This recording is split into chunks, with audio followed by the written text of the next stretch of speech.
Eh, Álvaro Popac es actualmente responsable metodológico del diálogo legislativo con pueblos indígenas en el Congreso de la República de Guatemala, que por cierto esta semana, seguramente él lo va a mencionar, hubo un acuerdo de la Junta Directiva del Congreso en esa dirección y es fundamental. Él es miembro de la Comisión Ad hoc para Políticas Públicas y previamente el representante de pueblos indígenas en América Latina ante la UNESCO, en el Grupo Directivo Global para la Década Internacional de las Lenguas Indígenas. Es del directorio del organismo NALER, responsable de la elaboración de los lineamientos para la recuperación con transformación rural y la acción climática junto con los pueblos indígenas y afrodescendientes en América Latina desde la FAO para el Parlamento Latinoamericano Parlatino, aprobado por el Pleno de Diputados en noviembre del 2021. En 2022, desde las organizaciones indígenas coordina la consulta para la actualización de la política pública sobre seguridad alimentaria. Además, es miembro del Foro Permanente sobre Cuestiones Indígenas de Naciones Unidas desde el año 2010 y presidente de este espacio. Esta experiencia le permitió atender los planteamientos de los pueblos indígenas y los estados, cumpliendo con la reingeniería del Fondo para el Desarrollo de los Pueblos Indígenas de América Latina y el Caribe, FILAC, desde Bolivia. Consultor con diversas organizaciones y agencias del Sistema de Naciones Unidas, ONU, y la Organización de Estados Americanos, OEA. Álvaro es columnista de prensa y conductor de televisión. Participa del proceso de elaboración de los acuerdos de paz desde el Consejo de Organizaciones Mayas de Guatemala. Es creador de las misiones indígenas de observación electoral en Guatemala e internacionales en América Latina desde el 99, lo cual hizo en las elecciones pasadas, fue el que elaboramos conjuntamente el informe de la misión de observación electoral de NIMBE, conjuntamente con otras organizaciones, lo cito porque así fue. Álvaro hizo un papel fundamental en esa observación de NIMBE en las elecciones pasadas y es miembro de la Red Mundial de Justicia Electoral. Álvaro es analista político, ha sido asesor, escritor y expositor sobre la democracia, la seguridad alimentaria, políticas públicas, relaciones interétnicas y pueblos indígenas en diversos escenarios nacionales e internacionales. Y ya no voy a leer todo, pero ha recibido varias condecoraciones, órdenes como el glifo Xilahug Nog en el 2013 en Quetzaltenango, recibido de la alcaldía, la orden Isabela Católica en el año 2016, otorgada por el Reino de España, la orden Quinto Sol en el 2021 por su servicio a los pueblos indígenas de América Latina, lo citado de FILAC. Recibió la orden de honor en 2022 de Mariscal Andrés Santa Cruz y Calahumana en la Gran Santa Cruz de Bolivia, y finalmente en 2023 recién recibió el de la Vicepresidencia de la República Nacional de Ciencia y Tecnología por su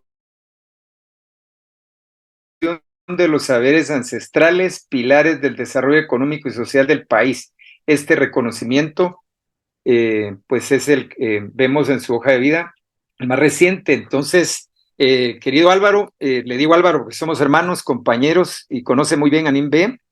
Gracias por este tiempo y tienes, el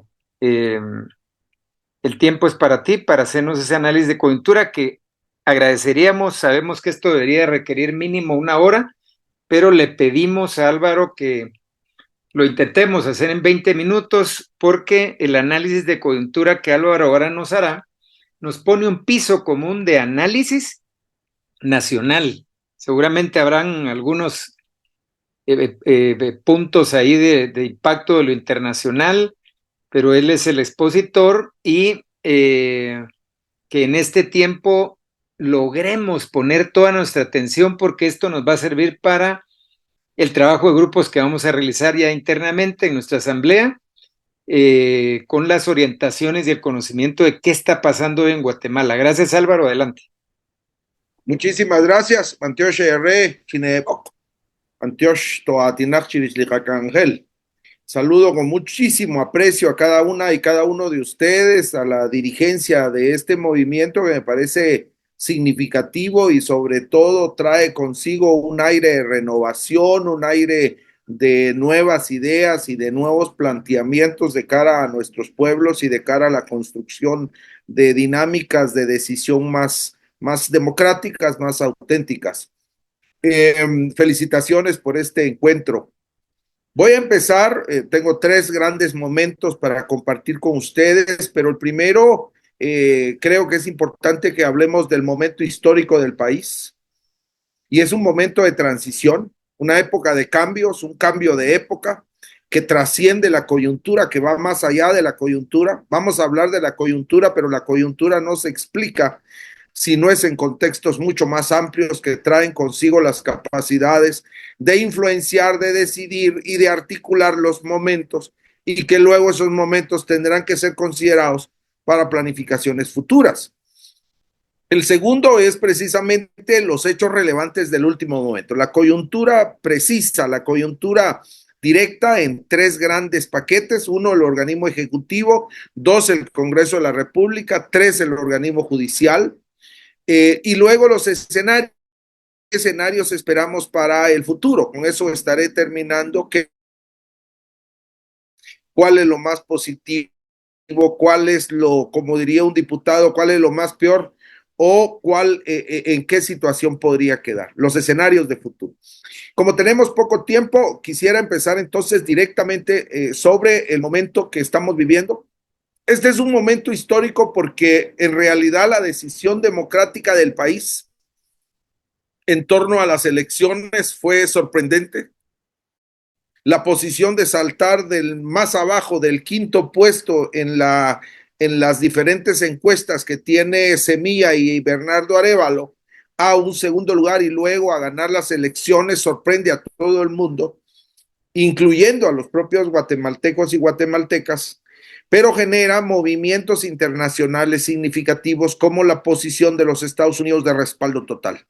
La histórica situación de la participación ciudadana, particularmente de los dirigentes y autoridades ancestrales, es un hecho absolutamente notable, incluso desde antes de la época de Juan José Arévalo, desde antes de los 40, en donde la participación de pueblos indígenas no había sido tan determinante en términos nacionales, aunque lo fue en términos locales y territoriales en diferentes épocas de la historia del país.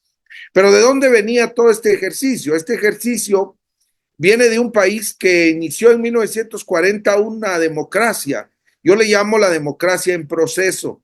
Una democracia en proceso porque durante dos periodos, durante 10 años, dos gobiernos y dos presidentes intentaron instalar un sistema democrático en Guatemala. Instalar un sistema democrático en Guatemala pasa fundamentalmente porque los ciudadanos, los habitantes de un país se conviertan en ciudadanos, pasen de ser habitantes a convertirse en ciudadanos. Y en Guatemala no teníamos ni siquiera la identidad guatemalteca todos, porque había mucha incluso desdocumentación, la falta de documentación, y pasamos de intentar ser de ciudadanos, del simple ser habitantes, al ejercicio de ciudadanía. Esto en 10 años era muy poco tiempo. Pero a pesar del poco tiempo, la situación histórica que vimos en esos dos periodos fue precisamente la intervención extranjera, el posicionamiento de una oligarquía que empezó a pensar en la amenaza a sus propios privilegios y en consecuencia el golpe y el corte que se dio de esa democracia en proceso. De esa democracia pasamos a un estado militar represor, en el cual tuvo diferentes momentos cada vez más graves. Desde el primer momento se veía esa incapacidad de poder comprender a la sociedad, de poder reconocer la diversidad y la capacidad de poder hacer de la ciudadanía un hecho universal. Y por lo tanto no era fácil ver a los guatemaltecos, hombres y mujeres, en una misma dimensión para las autoridades, para los que mantenían el poder. Y esa situación empezó a constituir un Estado paramilitar, en principio hasta totalmente militar. Y esto termina precisamente con el inicio de la democracia constitucional, que es el siguiente momento. La democracia constitucional es simplemente el crear un sistema político de partidos políticos con elecciones y con una constitución. Una constitución que tuvo una participación verdaderamente significativa de pueblos indígenas, de poca participación popular, de poca participación de pueblos indígenas y de algunas imprecisiones. Sin embargo, la sección tercera de la Constitución en ese momento fue un avance muy importante en el marco de los derechos humanos que se planteaba en esa nueva Constitución. Esa democracia constitucional termina cuando el gobierno de Otto Pérez Molina demuestra la podredumbre que se había almacenado dentro del sistema político. Y esa podredumbre es un nivel de corrupción que se ha popularizado, un nivel de corrupción en la cual la ruta de los partidos políticos, el funcionamiento de la capacidad institucional, es decir, ministerios y todos los tres poderes, están en una lógica de corrupción.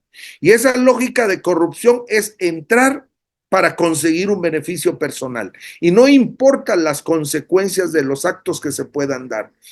Desde Otto Pérez se demuestra que el Estado de siempre ha sido precisamente en esa característica, pero que habíamos pasado en diferentes momentos con características externas que estaban escondiendo adentro esa podredumbre que venía desarrollándose, que se dio durante el proceso contrainsurgente, que se dio en el proceso militar, que se dio desde los ejercicios después de la incipiente primavera democrática. Entonces eso nos lleva a lo que yo llamo la democracia fracasada. Y la democracia fracasada es la democracia en donde gobernó Otto Pérez Molina, pero no es solamente él, es mucho más amplio que eso. Es incluso en términos políticos sociales. Luego tenemos el gobierno de Jimmy Morales y el gobierno de Yamatei. Estos últimos 15 años son la democracia, para mí, la democracia totalmente fracasada. Todo se vende y en donde incluso de una manera tan descarada se toman decisiones que afectan los intereses del país. Y finalmente yo digo que este es un momento de transición y una época de cambios, porque precisamente estamos ante un ejercicio que empezó la ciudadanía, como diría Andrés Manuel López Obrador, la democracia solo la puede definir el pueblo y no puede existir democracia sin el pueblo. Y el pueblo empieza desde las autoridades ancestrales a un ejercicio de participación que hace que este momento lo veamos como un momento de transición. Semilla y Bernardo Arévalo en sí mismos no significan ese momento de transición. Lo que sí significa el momento de transición es la participación ciudadana que se da alrededor del respeto de los resultados electorales, alrededor del cumplimiento del mandato constitucional de la toma de posesión y del proceso de transición, cosa que estaban totalmente en riesgo. Y era un pulso de poder a partir de las lecciones de la historia. Pero así como nosotros estamos intentando tener lecciones de la historia, los poderes fácticos, las oligarquías, los grandes financieros de este país, están haciendo sus propias lecciones y dirán, si vamos a abrir la puerta, vamos a tener otra primavera democrática que va a disminuir nuestras propias capacidades. Y las grandes oligarquías, las grandes fortunas, las grandes empresas nacionales y los permisos de transnacionales en Guatemala se han creado en la cuna de un Estado que ha sido favorable a sus propios intereses. Entonces, esas lecciones, dicen ellos, no, entonces no vamos a permitir que esto vuelva a suceder. Y ese es en realidad el enorme temor que hace que haya un matrimonio entre los que tienen intereses corruptos, que son, diríamos, los nuevos ricos, las fortunas emergentes, las nuevas fortunas y las viejas fortunas, lo que los gringos llaman el old money, el viejo dinero que no tiene escrúpulos, el viejo dinero que lo compra y lo paga todo. Ese casamiento es lo que está manteniendo la crisis. Ese casamiento es el que está dando la oportunidad al crimen organizado a florecer, porque no les interesa que en realidad haya crimen organizado, haya corrupción, se descomponga la democracia mientras el negocio funcione. Y esa es en realidad la gran explicación que tenemos en este momento de la crisis de país. Paso a los hechos relevantes para hacer la coyuntura en mis últimos 10 minutos. Los hechos relevantes hay que verlos en los tres poderes más sociedad civil. Porque regularmente en las análisis de coyuntura cometemos los analistas el error de solo ver la institucionalidad. Pero junto con la institucionalidad hay una sociedad civil organizada. Es sociedad civil bajo la denominación que no maneja el poder institucional. Por eso es sociedad civil. Es quien no maneja el poder institucional. Por supuesto que en la sociedad civil también están los empresarios, están los campesinos, organizaciones indígenas, el mundo académico, todas las universidades, los movimientos de mujeres, los movimientos sociales. Esa es sociedad civil. Y a veces no nos gusta porque ahí hay izquierda, derecha, hay autoritarios, hay de todo, pero es las iglesias, todo eso es sociedad civil porque no maneja la institucionalidad del Estado. Algunos tendrán más fuerza, incluso algunos han cooptado el Estado, como muchas de las grandes fortunas en Guatemala. Pero entonces, ¿qué pasó en la institucionalidad en los últimos momentos para poder hacer un análisis de coyuntura? En los últimos momentos, si empezamos viendo el organismo ejecutivo, tenemos que detenernos en la última semana. Y en la última semana lo que sucedió demuestra mucho de lo que viene sucediendo desde el 14 de enero.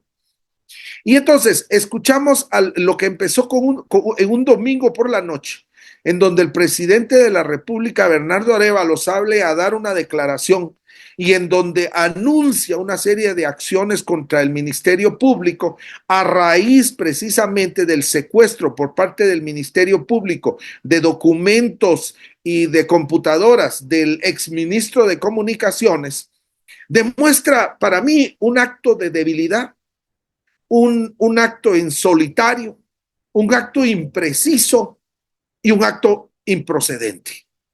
Y digo todo esto porque el presidente en solitario da una conferencia de prensa anunciando un acto que intentó ser un acto de fuerza, pero demostró todo lo contrario. En primer lugar, debió haber estado con todo su gabinete de gobierno, inclusive estando con el ministro de la Defensa, con el jefe de la policía, con todo el mundo, que demostrara que el Estado es único y él es el símbolo de esa unidad, especialmente en términos del organismo ejecutivo, especialmente en toda esa diversidad. Cuando vemos en otros países y en otros momentos, eso es exactamente lo que se hace. Ese es un acto de fuerza porque demuestra una imagen, cosa que fue todo lo contrario. Impreciso porque no saben exactamente qué van a hacer. El hecho de decir no vamos a cumplir las órdenes es improcedente. Es improcedente no porque no tenga razón. Aquí quiero dejar claro que efectivamente el presidente tiene razón cuando reconoce que hay un ataque a la democracia, cuando hay un ataque al sistema de parte del Ministerio Público. Eso es absolutamente claro. Pero la manera de cómo lo van a operar es incluso para algunos analistas jurídicos ilegal. No puedes dejar de cumplir lo que te manden los jueces y hay una normativa específica ahí. Y luego la famosa carta. Nunca salió la carta. A la fecha no ha habido carta de invitación. Pero ahí tenemos un problema además. La señora del Ministerio Público en una posición institucional lo que hace es mandarle una carta y decirle, bueno, en esta carta nosotros sí lo invitamos a él y que él venga. Entonces se vuelve una cosa absolutamente imprecisa. Luego tenemos el cierre de Semilla. Ayer se oficializó que efectivamente Semilla es cancelada. Y ya es una declaración casi de victoria, diciendo lo conseguimos. Y ahora viene todo el proceso legal en donde van a ver si efectivamente los recursos y demás. En suma, tenemos una posición de enfrentamiento que no parece que va a terminar. Y como decía yo en Emisoras Unidas, a mí me parece que lo que queda es que se negocie. Tiene que haber una negociación entre los dos.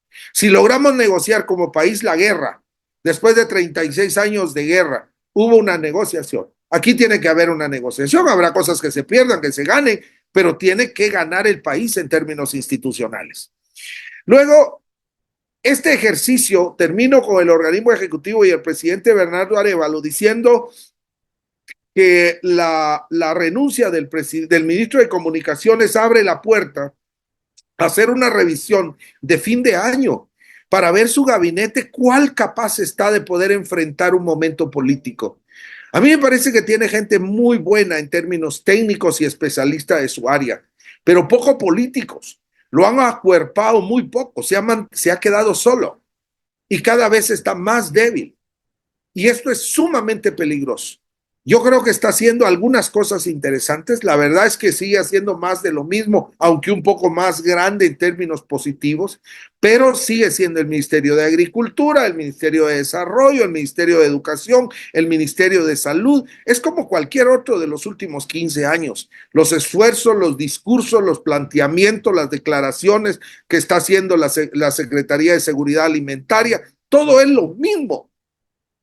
Los guatemaltecos y guatemaltecas esperábamos algo absolutamente radical y nuevo, y no está sucediendo, no se está dando. Entonces, ¿hay un planteamiento de Estado? Lamentablemente todavía no. No hay un planteamiento de Estado ante los pueblos indígenas, ante la juventud, ante el movimiento campesino, ante las diversas dinámicas de transformación que necesita el país.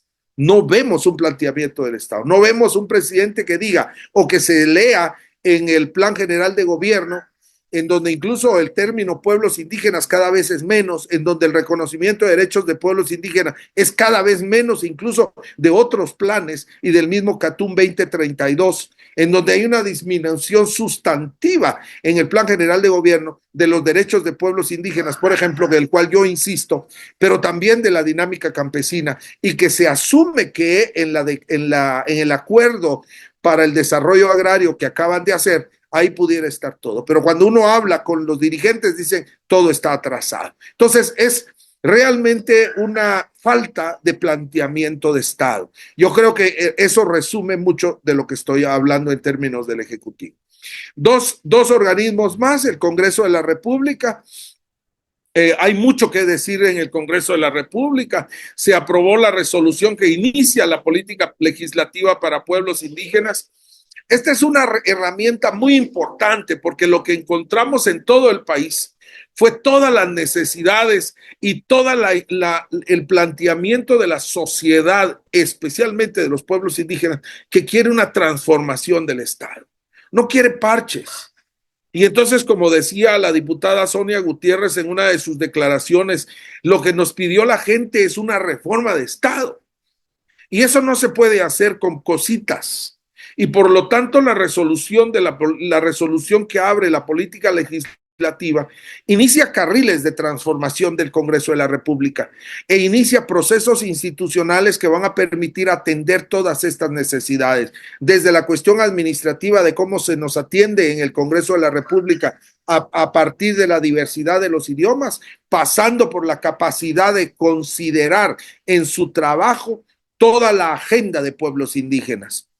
Esta semana también, y en una sola noche, se aprobó la ley de la Policía Nacional, que tiene el enorme problema de olvidarse de que los policías, cuando siempre han disparado, siempre lo han hecho, especialmente en los desalojos.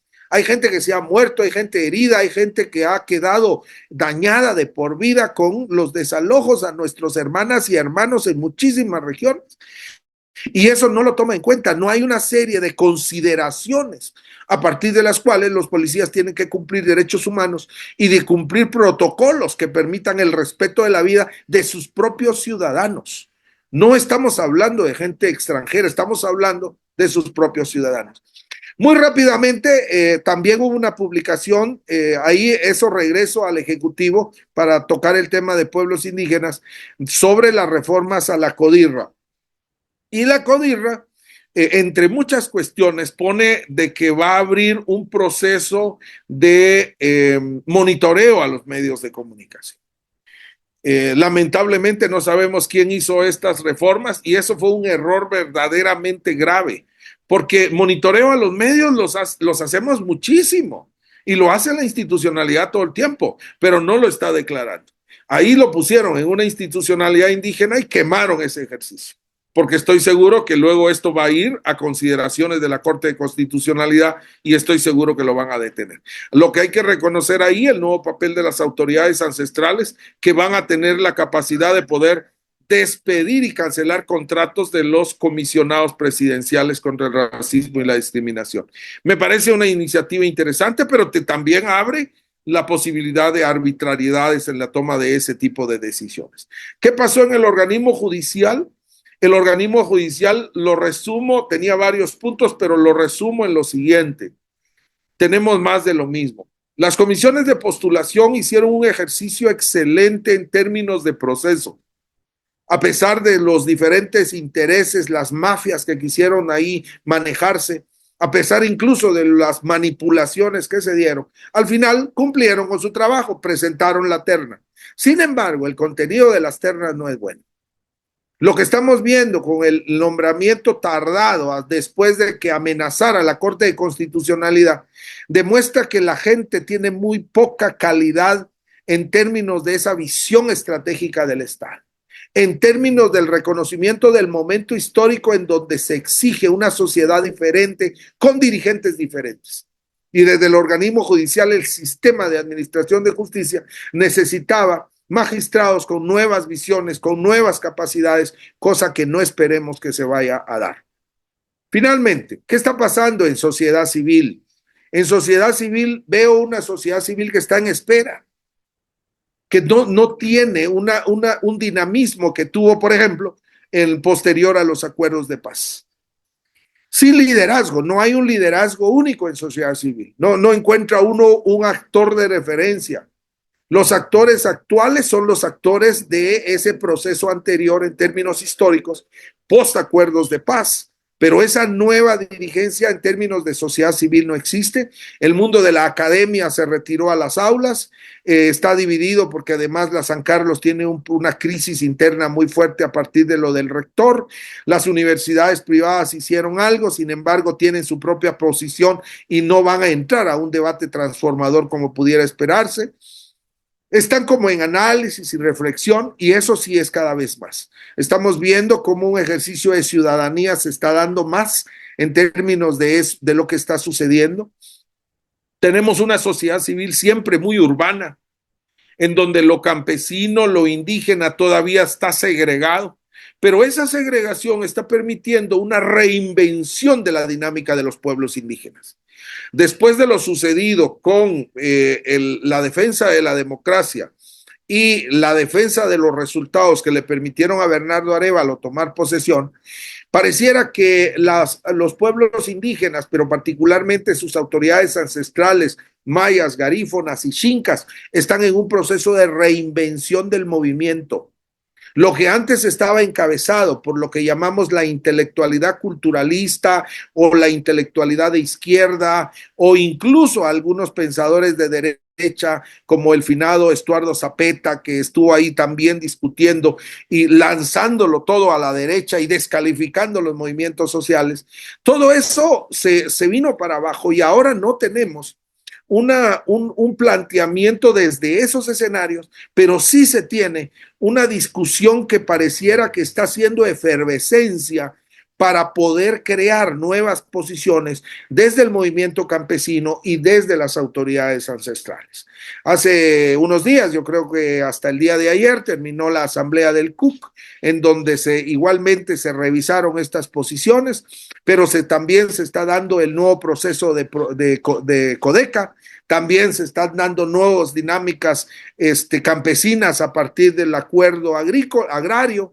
Es decir, hay un replanteamiento de posiciones que en los próximos años, esperemos que más pronto que tarde, vamos a tener presente en términos electorales, porque una de las cosas que esta sociedad civil, estos movimientos sociales aprendimos de la última etapa, es la imperiosa necesidad de participar.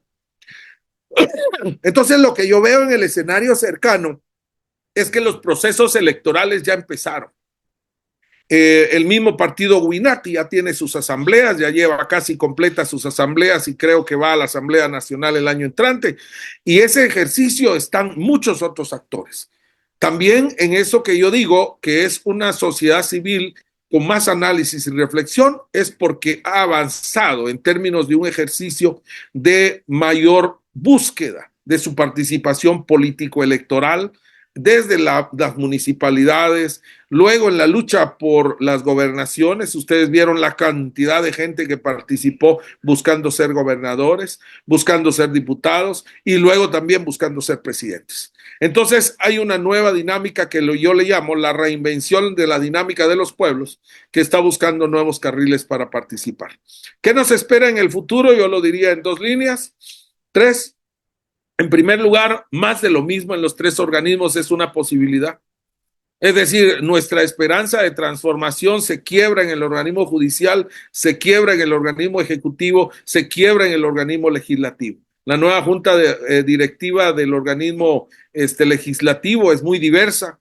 Es exactamente lo mismo que sucedió en el organismo judicial, en donde son excesivamente diversos. Entonces esa capacidad de negociación tiene que aumentar para poder tener resoluciones, y esas resoluciones pactadas bajo esa intensidad no necesariamente son ágiles, no necesariamente son fuertes. En segundo lugar, una reinvención puede darse en el escenario si todo se recompone, si todo empieza a caminar como debería, desde el organismo judicial, desde el organismo ejecutivo y desde el organismo legislativo, una reinvención gubernamental. Yo creo que ahí las posiciones sociales tienen que jugar un papel importante para que entonces podamos iniciar procesos de transformación.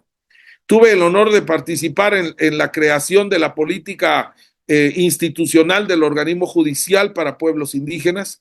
Ahora tuve la oportunidad de servir para lograr la política legislativa de pueblos indígenas, y creo que ambas son herramientas importantes para pueblos indígenas en los procesos de transformación institucional, pero que si no se cumplen simplemente están ahí de adorno, o como se dice, de jarrones chinos. Obviamente quien le falta es el organismo ejecutivo, y ahí veo en este momento un gabinete temeroso, un gabinete que no quiere hacer cosas todavía transformadoras, pero que si las intentara hacer, tendríamos una reinvención gubernamental como segundo escenario positivo, tal vez el más positivo. Y el menos positivo y el tercer escenario más grave es un cambio presidencial, que las fuerzas que ahora están desmantelando Semilla avancen impunemente y entonces logren convencer al Congreso de la República para que cambie la presidencia de la República. Y eso nos traería una crisis verdaderamente significativa en el país. Muchas gracias.